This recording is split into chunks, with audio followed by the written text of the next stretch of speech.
হতাশ হবেন না, আমরা যেখানে দাঁড়িয়ে আছি এখান থেকে আমরা সামনের দিকে যাব। লালমনিরহাটের হাতীবান্ধা থানা পুলিশের আয়োজনে ওপেন হাউস ডে অনুষ্ঠিত হয়েছে। মঙ্গলবার হাতীবান্ধা থানা পুলিশের আয়োজনে ওপেন হাউস ডে অনুষ্ঠানে হাতীবান্ধা থানার অফিসার ইনচার্জ মাহমুদুর নবীর সভাপতিত্বে প্রধান অতিথি হিসেবে উপস্থিত ছিলেন লালমনিরহাট জেলা পুলিশ সুপার তরিকুল ইসলাম। প্রধান অতিথি তার বক্তব্যে বলেন, দেশ নিয়ে অনেক ষড়যন্ত্র হচ্ছে, আমাদের সতর্ক থাকতে হবে। পুলিশের পক্ষে একাই সব মোকাবেলা করা সম্ভব নয়। নতুন বাংলাদেশের চেতনায় বিশ্বাসী সবাইকে সাথে নিয়ে আমাদের এগিয়ে যেতে হবে। হতাশ হবেন না, আমরা যেখানে দাঁড়িয়ে আছি এখান থেকে আমরা সামনের দিকে যাব। আপনারা যদি পাশে থাকেন, আমরা এই সামনের দিকে যত বাধাই আসুক আমরা সামনে চলে যাব।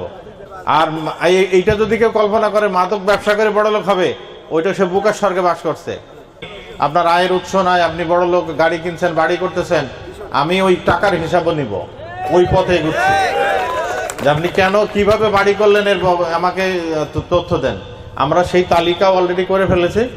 মাদক ব্যবসা করে কেউ বড়লোক হতে পারবে না, তার জায়গা হবে জেলখানা।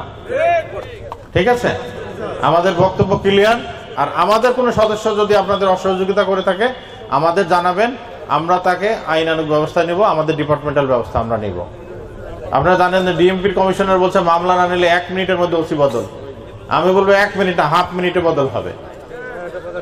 ঠিক আছে, আপনারা আস্থা রাখেন, আমরা ইনশাল্লাহ সামনের পথ চলা আপনাদের নিয়েই আমরা করব। অনুষ্ঠানে হাতীবান্ধা উপজেলা বিএনপির আহ্বায়ক মোশাররফ হোসেন, যুগ্ম আহ্বায়ক শফিউল আলম বাবুল, জামাতের আমির হাসান আলী, সাধারণ সম্পাদক রফিকুল ইসলাম সহ স্থানীয় সাংবাদিক সহ গণ্যমান্য ব্যক্তিবর্গ উপস্থিত ছিলেন। এর আগে সকালে জেলার পাটগ্রাম থানায় ওপেন হাউস ডে অনুষ্ঠিত হয়। অনুষ্ঠানে মাদক, জুয়া, নারী নির্যাতন, চাঁদাবাজি সহ নানা বিষয়ে কথা বলেন বক্তারা। Shahinur Rahman, news desk, ABN 24।